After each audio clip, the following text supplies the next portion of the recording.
பள்ளிவாசலுக்குள் நுழையும் போது ஓதும் துவா.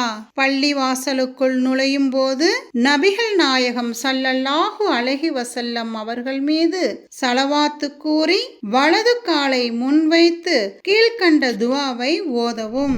அஊது பில்லாஹி மினஷ் ஷைத்தானிர் ரஜீம்.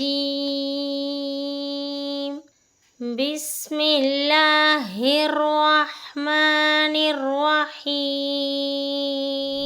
அல்லாஹும்ம ஃப்தஹ் லீ அப்வாப ரஹ்மதிக. பொருள்: அல்லாஹுவே, உன்னுடைய ரஹ்மத்துடைய வாசல்களை எனக்கு திறந்து கொடுப்பாயாக. ஆமீன்.